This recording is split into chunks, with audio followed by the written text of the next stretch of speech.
All right, good morning, guys. We're going to be looking at some more safety demonstrations today. And we're going to start with um, talking about electricity. We have an emergency stop button and some other features of the shop that we want to talk about. So what I'm going to do is direct your attention over here to this emergency stop button that we have right here on the wall. And when you push this button, what this does is in case somebody's being electrocuted or somebody's tangled up in a cord or got their hair tangled up in a cord or something like that, you hit that button and it kills power to everything in the shop. The only thing it does not kill power to is to the lights, and it doesn't kill the computers in the office. And so in order for me to turn power back on, I'm going to take the camera so you can follow me. We're going to walk over here to our power panel.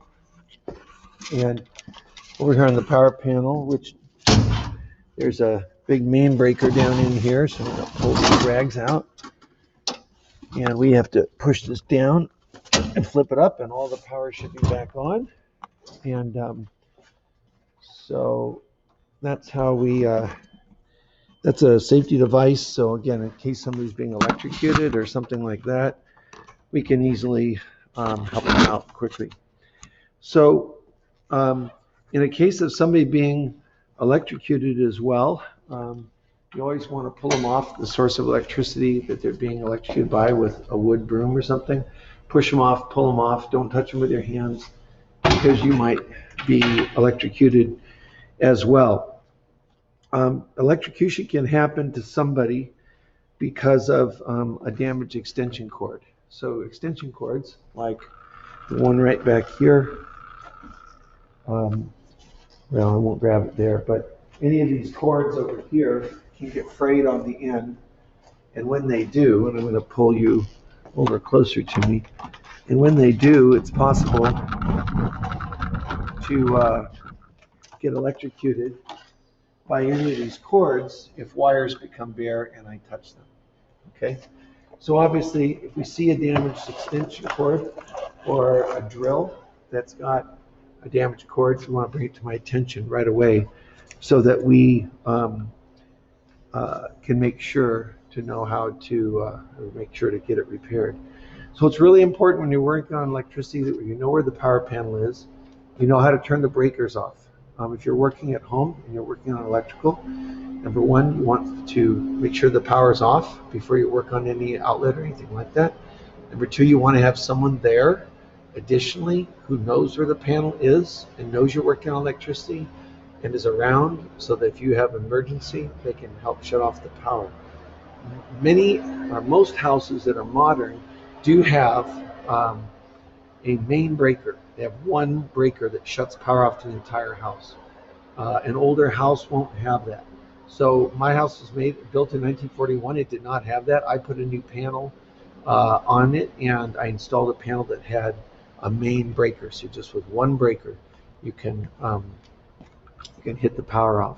My panel's outside, and at one time I had a lock on the panel, and then I thought, well, that's stupid. In an emergency, who's going to be able to find the key and shut the power off? So I took the lock off. It's important that you know where your panel is at home in case somebody's being electrocuted or there's something starting an electrical fire.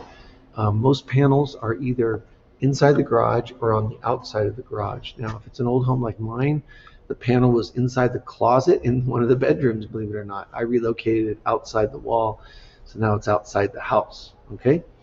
All right, let's keep going here. So after emergency stop button, panel, and electrocution, I'd like to talk about fire extinguishers, fire poles, and fire blankets. So first, we have a fire blanket right here above this chemical cabinet. And there it is right there. And it's actually open at the moment, but it says fire blanket. And that blanket is used for smothering a fire on a human being if their hair catches on fire or something like that. We also use it when we're grinding on a car, because if we're grinding, the spray, if it hits any of the glass, it'll immediately melt into the glass and make the glass look like it's sandy and ruin it. So we will use that fire blanket in the event that we're grinding or welding near any glass that we want to cover, or to cover ourselves from catching on fire when we're welding. So we have fire pulls. Actually, we don't have fire pulls anymore. They just changed them. There used to be a fire pull down there. Now they have that white box down there, and that sensor up there, and those sensors up there. They are heat sensors, actually. So if there's a fire, it'll turn on an alarm. We do have fire extinguishers all over the shop. By the way, there's another one of those heat sensors and audible and visual alarm. So here in the hallway outside the bathroom, there's a fire extinguisher in the case there. There's a second fire extinguisher in a case down there against the wall in the end of bay 4. And we have another fire extinguisher on the wall down there outside of bay or inside of bay 1. And we have another fire extinguisher right here, right outside the office. So those fire extinguishers that are available, readily available. And if we have a car that we're going to start for the first time, maybe that we've just changed a fuel filter on, or we're in the process of changing a fuel filter, we'll grab one of those fire extinguishers and bring it over by the car and have it next to us. We're going to plan for an emergency situation. We're not going to wait till it happens to get ready. We're going to plan for an emergency situation. So we'll bring the fire extinguisher over, and that's why I have several of those extinguishers outside of the case, so you can just grab them and bring them over. By the way, whenever you use a fire extinguisher, you always point it at the base of the flames. So if I had a fire down here, I would point it down at the base of the flames. I'm just going to give it a trigger. I'm not just going to hold it constantly, because one blast of that chemical may put it out, and I don't want to waste it all instantaneously, because it'll all go out in a matter of a few seconds, or several seconds, and I might need it again in a moment. Also, once you've pulled that trigger and that chemical gets in the nozzle, it'll continue to leak slowly over the course of 24 hours. You come in the next day, that thing's completely empty. So anytime you use a fire extinguisher at all, you've got to get it recharged, okay? If you have a plastic nozzle fire extinguisher, I'm told you can't recharge those. If you have a metal one like we do, they can be recharged. All right, a couple other things. So water faucets too, for in the case of fire. So this is a water hose here coming down from this reel, and you push that trigger and water will shoot about 8 feet. We have a hose there between bay, on the ground, the yellow hose there between bay 1 and 2 connected to the pillar. And on the other side of this Tundra, right below that red hose reel, there's another hose there. There's also a faucet immediately to the right of the fire extinguisher down there, and to the left of that small door. We call that a personnel door, because it's made for people to walk through. So that's where you'll find water as well. The next thing I'd like to talk to you, another feature of the shop, it's safety concern, is we have an eyewash station, and you fling this around like this. You turn the water on like this, you push this, or pull it, sorry, and water comes out of these two fountains. And then you would, just try and do so you can see, hold your eyes like this and come down in here and wash your eyes out. And they say if you get chemical in your eyes, you want to wash your eyes out for a full 20 minutes, which seems like a lot, and you're going to take a bath, but if it saves your eyesight, it's worth it. Another thing, if you're at home and you need to clean something, chemical out of your eyes, for example, if you were being stupid and you were using chem tool and you had no safety glasses on and you sprayed it at a metal part and it ricocheted, came right back into your eyes. You don't have an eyewash station, take a garden hose, put it on low, put the garden hose right there on the bridge of your nose. Water will hit and go through your eyes, and so you'll be able to hold your eyelid open with the water going. It's not real hard, but just lightly. You can't hold the hose straight at your eye, because your eye has an involuntary response to close to the pressure. So if you hit it on the bridge of the nose, hold your eye open and wash through it, and switch hands and do the other side. That's a way to do it. You can do it in the kitchen sink as well, and just get your head underneath there and wash through your eye. That's another possibility as well. So a couple other things in the shop. We have cans for rags. So the red rag bucket here is for dirty rags, and these are new ones that we haven't put in yet. And the yellow one there is for clean rags. And we keep the rags in these buckets because when they have oil on them, if they're around any heat source, they can spontaneously combust. It's very important at home if you're staining something or using a rag with lacquer thinner or something like that, that you do not leave those rags laying around inside the garage when you're done. What I do at my house is, if I do have a little metal can, but when I'm done staining, I put the rag outside on the fence away from the garage, kind of near our garden, and let it dry out all night. And then I'll either throw it in the trash or I'll wash it, depending on what I'm doing and depending on how I've used the rag. Okay, so I'm going to give you a little more safety discussion on battery use, battery starting and charging, and electrical safety. And so here we have a number of things on the bench. I've got some jumper packs here. I've got a battery charger here, and I got a battery charger here. So these two little guys can go ahead and charge a battery. I'm going to move this over here so we can kind of see what's going on a little better. These two guys over here are for charging batteries. And so if we have a dead battery, we'll use these two chargers to charge it. These jumper packs are not for charging batteries. They will not charge the battery because they only have 12 volts. And you've got to charge the battery with 13.5 to 14.5 volts to get it to take current. But these are just for starting a car. And so I unplug this from 110. I take these leads off, and I'm going to go hook them up to a car. So let me go do that for just 1 sec. Let me pause it. All right, so I'm going to take this jumper pack and show you how to jumper an engine. So I'm going to put the pack up here on top of this fuse box. And I'll lay it back because it doesn't want to stay there. It wants to fly around. So what I'm going to do first, and this is muy importante, we're going to put the red lead to the positive battery cable. Now it says plus or POS right back there, and it's got a red cover on it. So notice I've only hooked the red lead up to the battery positive cable. It's very important that you do what I'm saying, because the second connection, negative connection, is going to give a little spark. We do not want to connect that to the negative side of the battery, because if it's a spark, batteries can, under some cases, emit hydrogen gas, and I can blow the battery up. So I'm going to come over here a good 1.5 feet away from the battery, hook it to a non-painted metal engine part. Non-painted metal engine part. Not a plastic part, not over here on the body, but a non-painted metal engine part like this exhaust bolt, okay?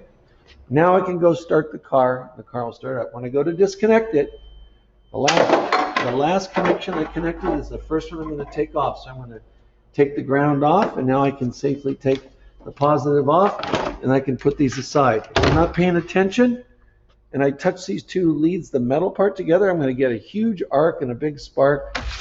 And while teenage boys tend to like that kind of stuff, the rest of us know that it's not really that great. So next what I'm going to do is show you how to use jumper cables. So in the case where we're trying to start a car that the battery's dead because you left the stereo on too long or something, here's some jumper cables. And I want you to pay real close attention to how we're going to do this. So let's say this car is dead here, this 2003 Highlander, and on the ground over here, I've got a battery. So I'm going to try and get this, let me put this closer, so you can see both batteries at the same time.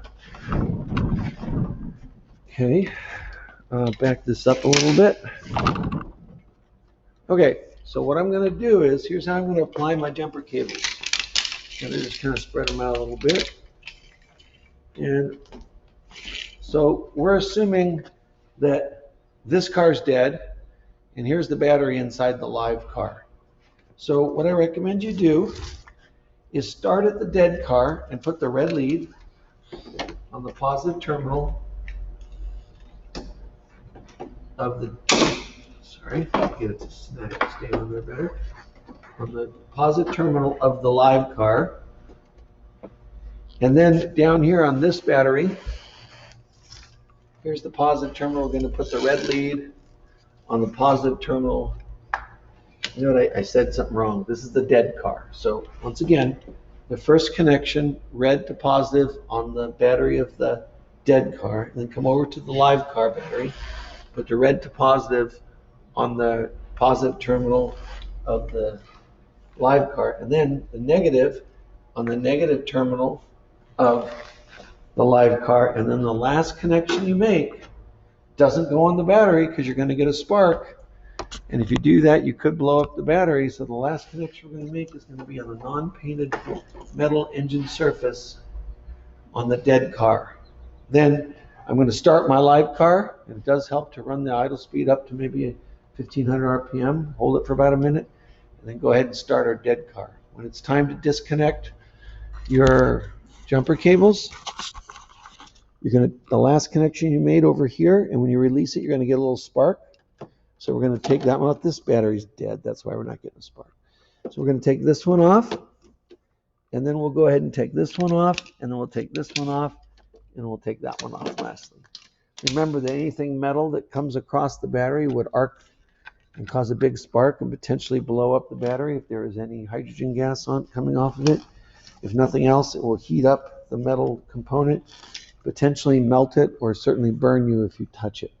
So that's jumping a car with a jumper pack, jumping a car with jumper cables, all right? So let's continue our safety discussion talking about automotive batteries. Automotive batteries are lead acid batteries. They have sulfuric acid, which is H2SO4 for you chemistry buffs, inside there, in solution in a fully charged battery, about 36% sulfuric acid and 64% water. Okay, there are soft lead and lead peroxide plates in there, so anytime we have two dissimilar metals in the presence of an acidic solution, we produce electricity. We have 6 cells, and each of those cells are going to make a combined, they're going to make it 2.1 volts per cell, so combined voltage on a fully charged battery is 12.6 volts. So some of the things that we want to think about is how hazardous sulfuric acid is to your eyes and to your clothes. Get it in your eyes. If enough of it can blind you, so we're always going to wear safety glasses. We also know where the eyewash station is in the event of an emergency where we get something in there.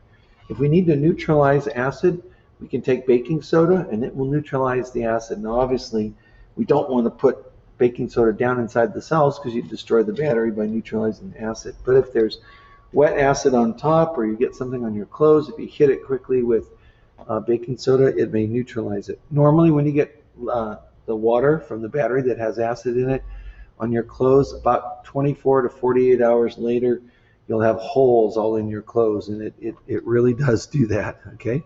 So we never want to set any metal tools or parts on top of the battery that could touch from here to here, because that would arc, and if there's hydrogen gas, you could blow the battery up, which means a fireball like this big. And otherwise, you can heat that thing up instantly, and if you touch it, you'll be burned.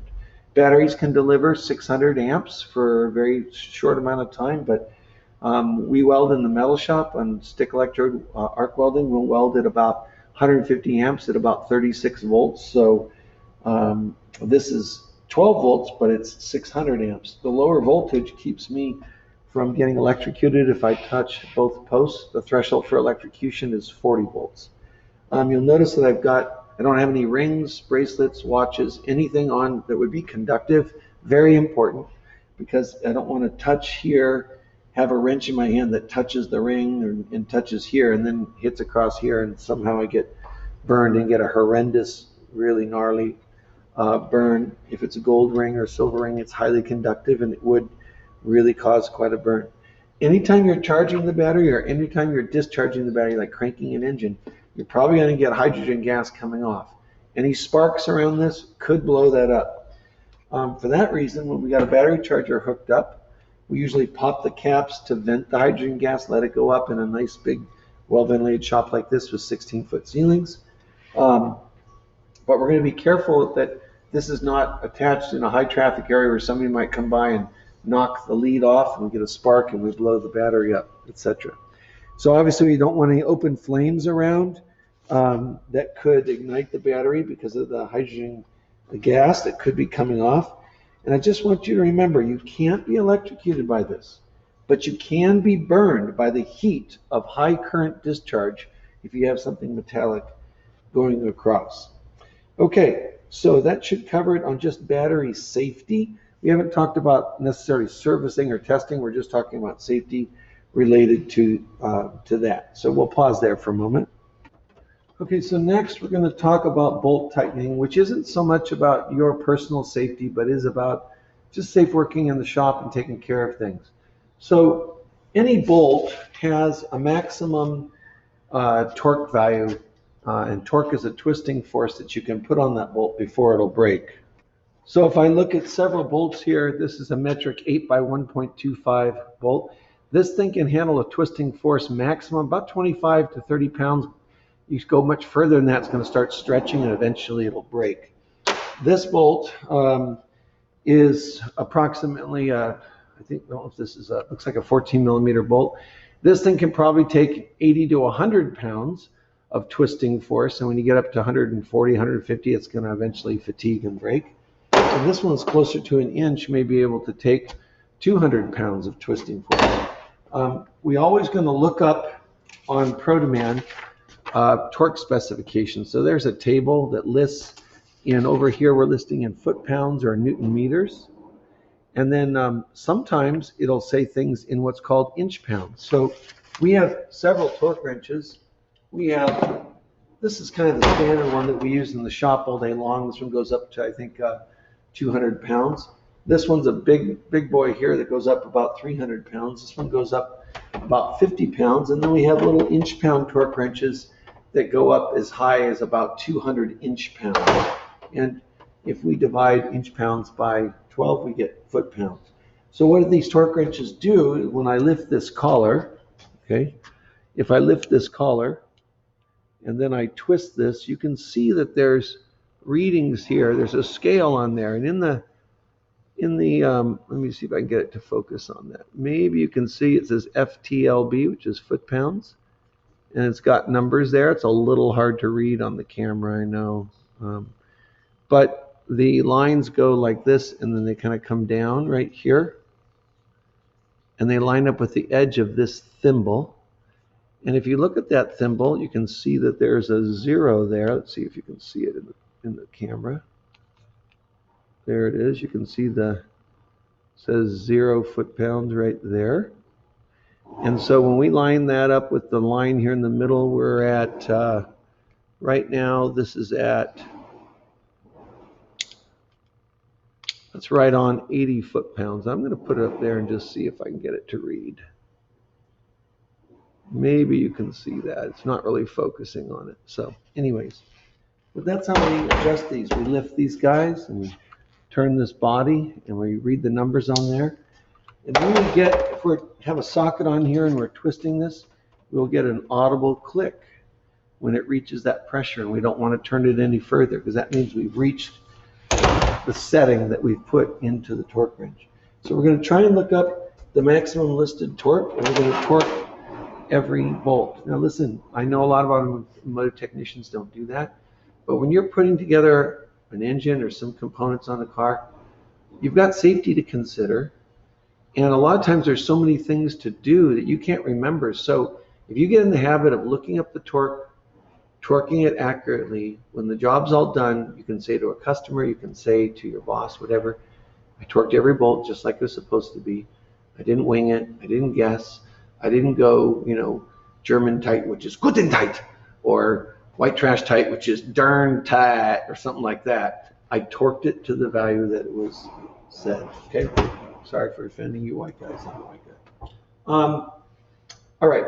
So next, we're going to talk a little bit about spark plugs. So here's our spark plug sockets here, and I'm going to grab a spark plug. So here are 2 spark plugs. This one here is what we call a gasketed plug. There's the gasket. This one right here is what we call a tapered seat plug. Sorry if it's not focusing on it. I'm trying to get to focus on there. Yeah, it's not focusing on the spark plug real well. Focusing on me, and I don't want it to focus on me, okay? So anyways, there we go, different types of spark plugs there. So we have, first of all, we have spark plug sockets. This is a 5/8, and this is a 13/16. Spark plug sockets have a rubber boot in there so that when you take the spark plug out of the engine, you're unscrewing it, it doesn't fall out of the socket, it stays stuck into the socket. So I'll take a ratchet, and 3/8 ratchet with a 3/8 6-inch extension. And in the on position there, it goes counterclockwise, clockwise, which is tightening. In the off position there, it goes counterclockwise to loosen, okay? So many times when you take a spark plug out, you'll break it loose, and as you start loosening, it actually gets tighter. You want to stop at that point. What we do is we usually go back in the tightening direction, loosening direction, tightening direction. We'll work it back and forth, and eventually we'll start working it out because it's got garbage in the threads, and we don't want to strip the threads, so we'll be patient when we do that. Here's a 13/16 spark plug. It's got a larger hex here. On these gasketed plugs, when we go to tighten them, we go down and we tighten, and we'll feel it hit the gasket, and then we want to go maybe a quarter turn more to actually squish the gasket a little bit, because that's how you're sealing compression. On these spark plugs with the tapered seat plug, we just tighten them down until they're snug, just lightly snug with wrist pressure. Don't go crazy, that's enough. When you look up a torque on a spark plug, it'll usually say about 14 foot-pounds. That makes sense with a tapered seat plug, but not so much with a gasketed plug, because we just want to crush that gasket. But 14 foot-pounds is a good rule of thumb in either case, truthfully. It's important that when you're taking a spark plug out, don't lean the ratchet over like that, because you can easily snap the porcelain off and break the plug. You'll still be able to get it out, but in any case, use your left hand here, if you're right-handed, on here, as you turn it, to keep it square to the plug, and don't let it lean over this way or that way. It's really important. I like to use a flex head ratchet a lot when I'm doing plugs, because I can get different angles on the spark plug. And I also like to use, when I can, a flex head spark plug socket to give me a little alignment. It's critical that when you go to put a spark plug back in, which the spark plug is steel, the threads are steel, and all modern cars have aluminum cylinder heads that you thread in very carefully, because you can overpower those aluminum threads, strip them out, and that's a bad day, because now we definitely got to put some sort of thread insert, or maybe we have to pull the cylinder head. We don't want to have to do that. That is a tremendous amount of work that you don't want to cause. So when we get the threads mismatched, we say we've cross-threaded the threads. I'm going to show you something else here in just a sec.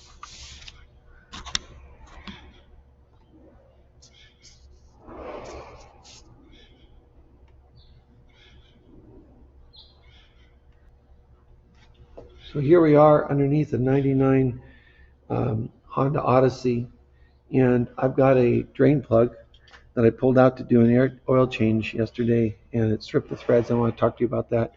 By the way, this got an aluminum washer on it. That's our seal, and again, I apologize, it's not focusing on it real well. But as long as it's not grooved, or doesn't have any gouges out of it, there's nothing wrong with reusing that. So when we go ahead and tighten a drain plug, we're always going to go, let's do it this way so we're looking away from you, okay? We're always going to tighten it tighten it in the clockwise direction and loosen it in the counterclockwise direction, or righty-tighty, lefty-loosey. I prefer to say clockwise and counterclockwise. Whenever you do it, if you're going to loosen a bolt, you want to pull down, because if you're loosening it and you're pulling this way and it breaks loose, I might go back and hit my head. So it's kind of better if I just pull down, safer for me. When I go to tighten it, as a rule of thumb, we're going to pull the wrench and snug it up, and then give it a tug. So we say snug and tug the plug, and that's tight enough. If I put all my strength in this approximately 12-inch combination wrench, I may be able to get 40 pounds, 35 to 40 pounds, and that's too much on that bolt. So what happened on this bolt, I'm going to grab the camera and walk over here. Hopefully you'll be able to see it. Grab my camera, sorry. Hopefully nobody gets dizzy. You can see up inside the hole there in the threads of the spark plug. Let me get a little more slack on my camera. In the threads of the spark plug, you can see, and see if it'll focus on there. The threads are stripped out. Yep, you can see it plain as day. You can see 3 threads at the back of the hole. At the front, all the threads are gone. And over here on the bench, here is some of the aluminum threads that were stuck in this drain plug, and I just pulled them out of the drain plug. So now what I've got to do is I've got to get a device called a helicoil. Here's a helicoil set. I have to drill with this 9/16 drill bit. I've got a tap with this special helicoil tap. You put one of these stainless steel inserts in to that aluminum pan. Problem I'm having is I don't think I have enough room to get the drill motor in here with this frame here. So then if I can't do that, and I will give that a try, I've got to unbolt the exhaust pipe there, take the O2 sensor out, and then bolt the exhaust pipe up here, get this pipe out of the way, and then unbolt the pan and drop it down and out, and then repair it and put it back. So an oil change just turned into a pretty big ordeal, and I'm assuming because somebody wasn't just snugging and tugging the plug, okay? They were yanking on it too hard, and that's the consequence.